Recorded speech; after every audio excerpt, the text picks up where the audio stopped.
근심과 즐거움은 사람의 감정, 정서 중에 가장 밑바탕에 있는 가장 근본적인, 기본적인 그런 정서라고 생각이 됩니다.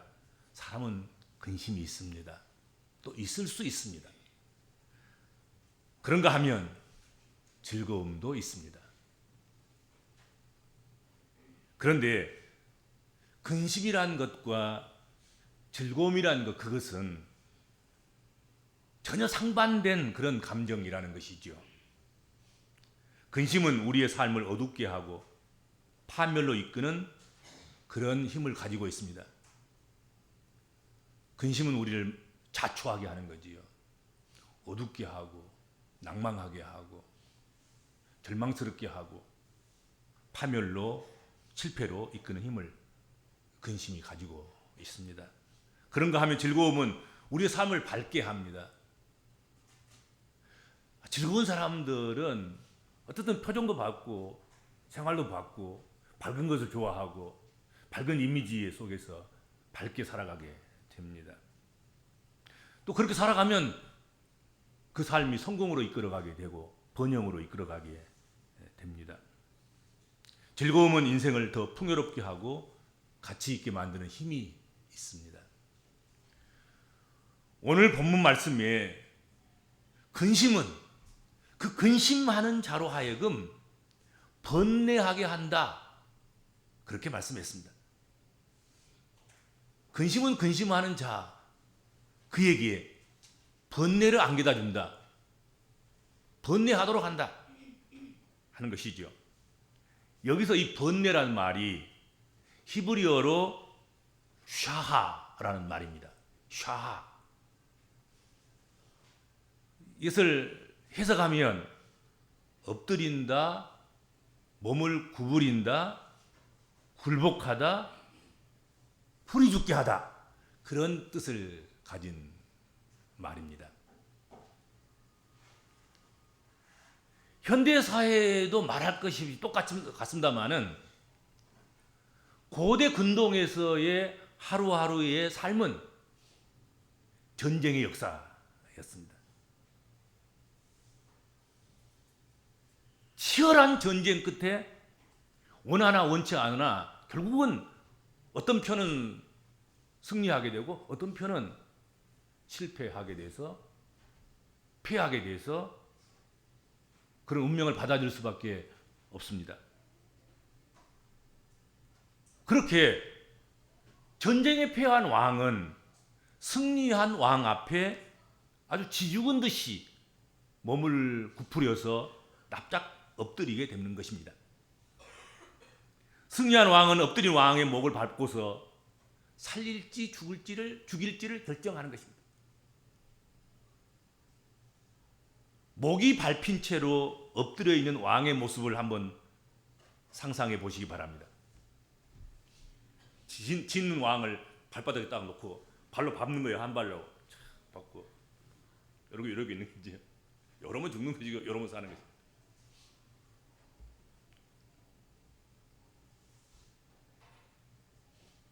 적장의 군합발 아래에 엎드려 있는 그 패한 왕의 마음이 어떨까요? 얼마나 부끄럽고 수치스러울까요?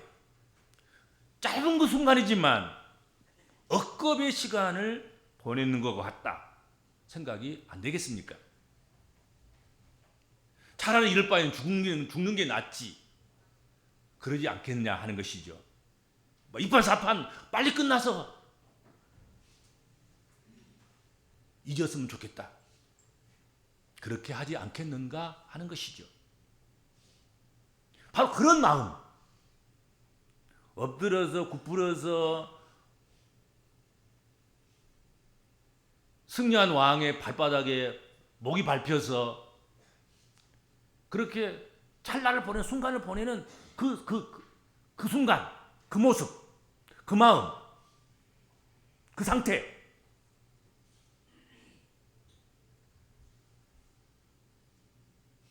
그 마음이 바로 오늘 본문에서 말씀하시는 근심하는 자에게 찾아오는 번뇌라는 것입니다. 샤라는 것입니다. 일상의 삶에서 근심은 마음을 맥풀리게 하고 일을 행할 때 있어야 할 활기나 강인함으로 노력하지 못하게 만들고 넘어지게 합니다. 근심은 의욕을 상실하게 하는 것이죠. 일할 의욕이 다 달아나는 것입니다. 근심하면 그러잖아요. 잠도 가지고 안 오고, 그리고 식욕도 떨어지고, 일을 바라보아도 일을 도전하거나 일을 맞춰서 성취하는 성취감을 느끼거나 그러는 것들을 다 날려버리는 것이죠. 마음이 그러하면 또한 육신도 자연스럽게 거기에 따라가기 마련입니다. 잠언서 17장 22절에서 마음의 즐거움은 양약이라도 심령의 근심은 뼈를 마르게 한다 그랬습니다. 마음이 어떠냐에 따라서 뼈의 상태가, 몸의 상태가, 건강의 상태가, 육신의 상태가, 그리고 삶으로 바라보는 그 모든 것들이 그렇게 결정된다 하는 것이죠. 한국 통계청의 통계에 의하면 한 해에 자살하는 수가 교통사고로 사망하는 사람들이나 산업재해에 의해서 사망하는 그 사망의 숫자를 다 합해서 계산한 것보다 훨씬 더 자살한 자의 수가 더 많다 하는 것입니다. 산업 현장에서 그렇게 많은 사람이 죽어가고 교통사고로 매년 그렇게 많은 사람이 죽어가고 그것을 방지하기 위해서 산업재해 보험도 들어가고 자동차 보험도 들어가고 그런데 그렇게 방지하기 위해서 애쓰고 근심하고 염려하면서 주의하는 그런 교통사고의 사망자 수나 산업재해에 의해서 사망하는 그 사람의 합보다도 마음의 문제 때문에 근심하다가 염려하다가 불안해서 그래서 자살의 수가 훨씬 더 많다 하는 것이죠.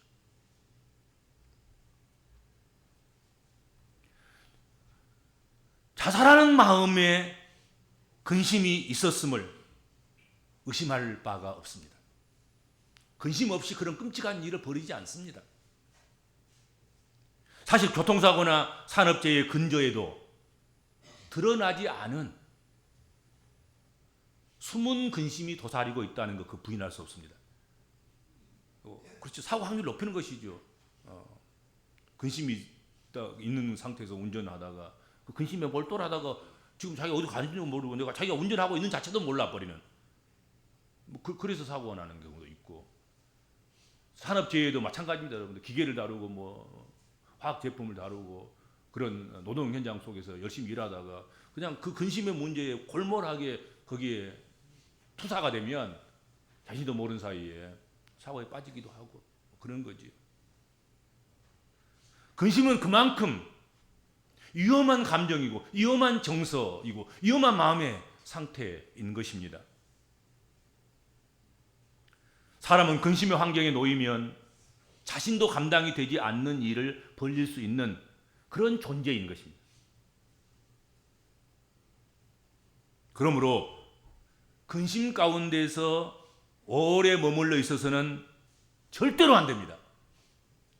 근심이 우리 심령 가운데 이리저리 휘젓고 다니도록 그냥 그렇게 방치해 둬서는 안 됩니다. 근심에서 즐거움으로 빠른 전환이 필요합니다. 아무튼 근심은 머물러 있으면 안 되는 거야. 이게 머물러 있으면 이게 곰고 썩고 문제를 일으켜요. 우리 몸 안에 염증이라든지 고름이라든지 이런 것들이 이게 머물러 있으면 그 주변에 세포를 다 썩게 하는 거잖아요. 그 장기를 문드러지게 하잖아요. 결국은 그 기능을 상실하게 해서 쓰지 못하도록 그렇게 만든단 말이죠. 근심이 그래요.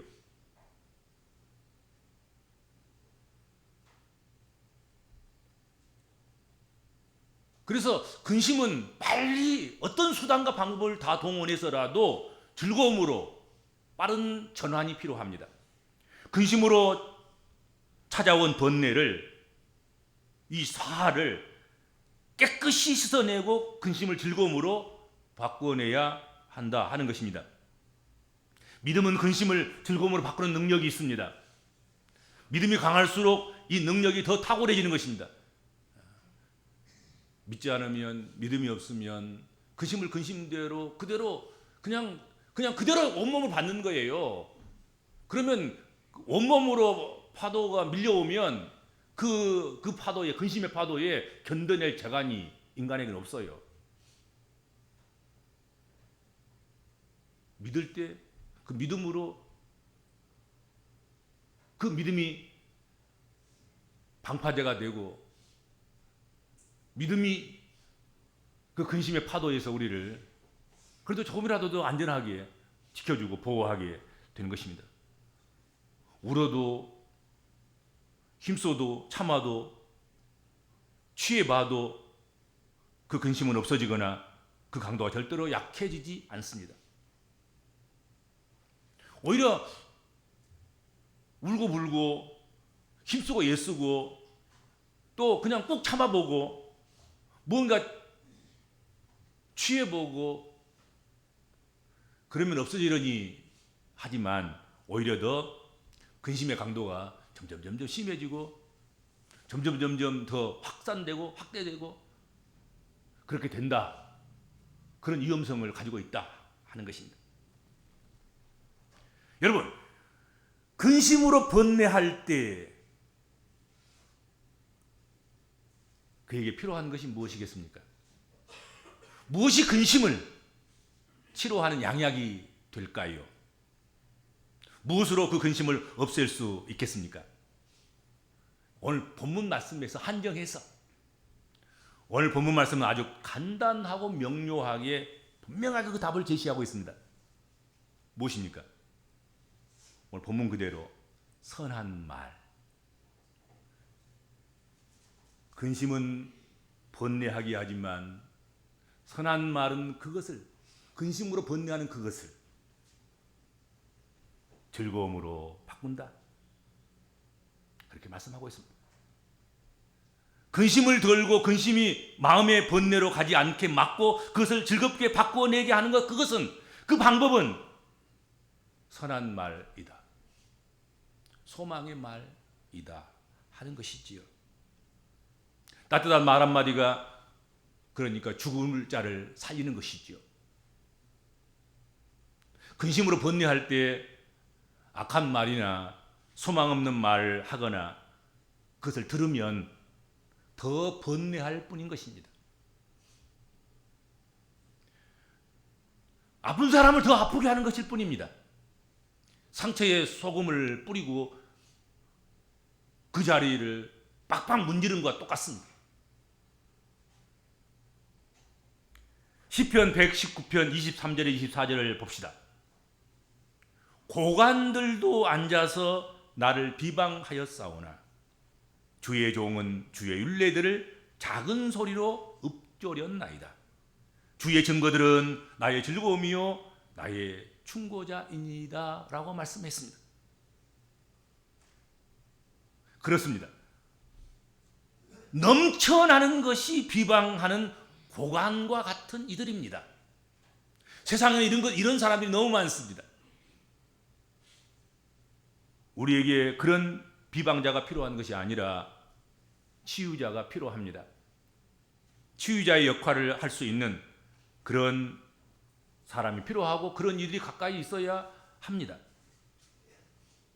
이 시대에 오늘 살아가는 우리 복음적인 그리스도인들과 이 시대를 살아가는 모든 사람들에게 선한 말로 기쁨을 주는 자, 사람을 세워주는 자가 필요합니다.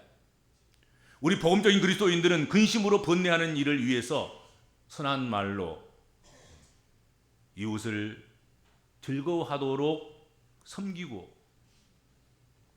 조력하고 세워야 할 사명이 우리에게 있습니다.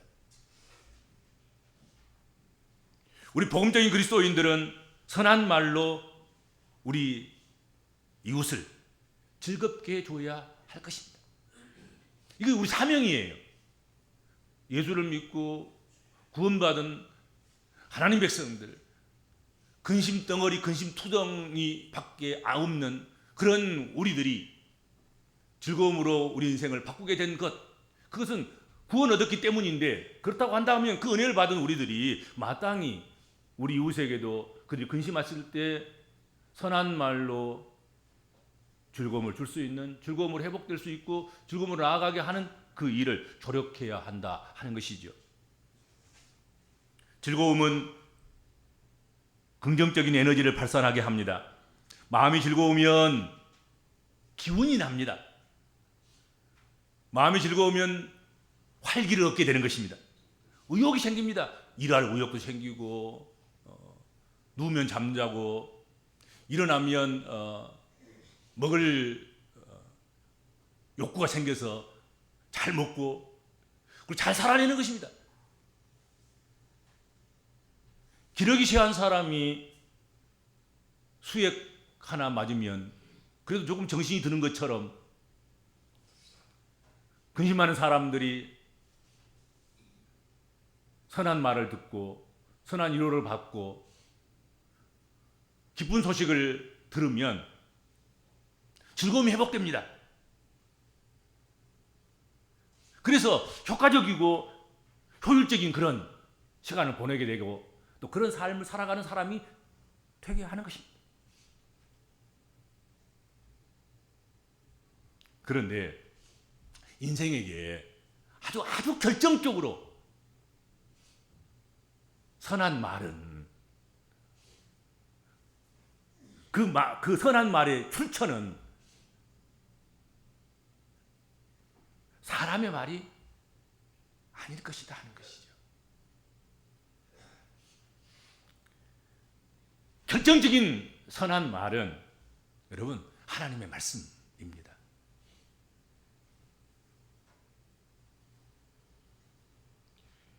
예레미야는 예레미야 15장 16절에서 주의 말씀은 내게 기쁨과 내 마음의 즐거움이라 그렇게 말씀했습니다.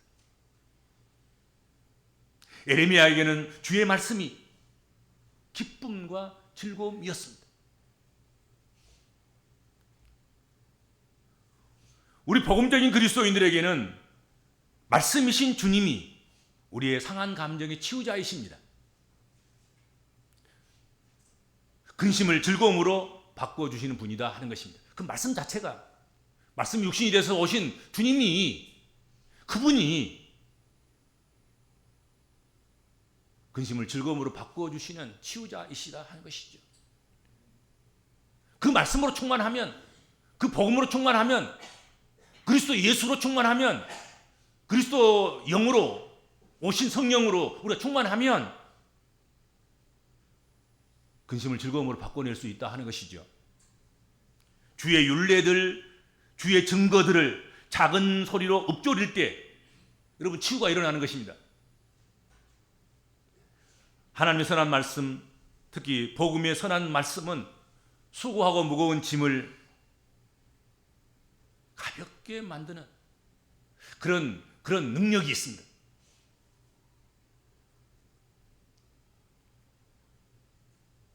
하나님 말씀으로 만들어진 찬송과 같은 그런 예를 든다고 하면, 어떤 선한 말보다 우리가 말씀에 곡조를 붙어서 그것을 읊조리고 그것을 노래하고 그러는 가운데서 우리는 근심에서 은혜로, 근심에서 즐거움으로 그렇게 인도를 받는 그런 간증은 끝이 없잖아요.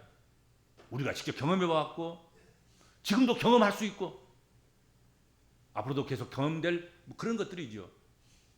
하나님 말씀을 의지하고 하나님 말씀으로 된 찬양을, 찬송을 부지런히 읊조리면서 그렇게 살아갈 때 근심은 물러가고 즐거움으로 충만한 그런 삶을 살게 됩니다.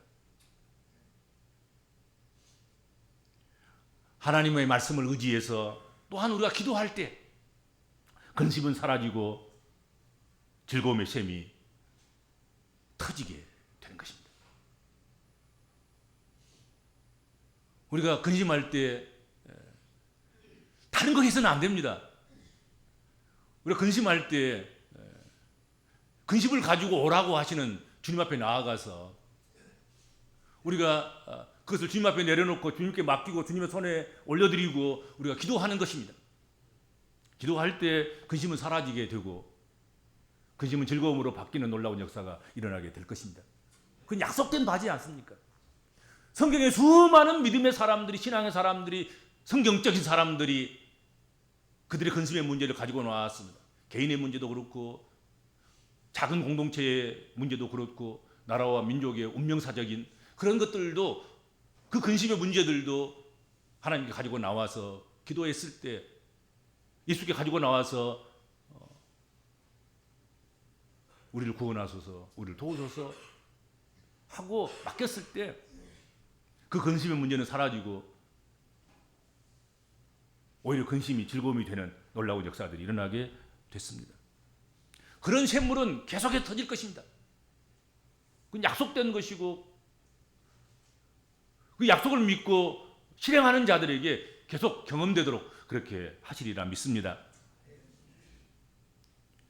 근심과 걱정의 안개가 우리 마음에 자욱할 때 하나님의 선한 말씀을 믿음으로 복용하면 근심과 걱정거리의 안개는 그치고 기쁘고 참된 평화가 넘치는 그런 가운데서 빛나고 높은 저곳을 날마다 바라보고는 그런 은혜의 역사가 일어나게 될 줄로 믿습니다. 주님, 한 해 잘 살아왔습니다. 끝자락에 놓여 있습니다. 근심으로 마감하기를 소원하지 않습니다. 바라지 않습니다. 그 과정이야 어떻든 힘들게 살아왔을지라도 근심 가운데 있을지라도 마감을 즐거움으로 하게 하여 주시고 즐거움 가운데서 새 희망을 품고 새 해를 시작할 수 있는 우리 모든 한강의 공동체가 되도록 은혜를 베풀어 주옵소서. 예수님의 이름으로 간절히 기도하옵나이다. 아멘.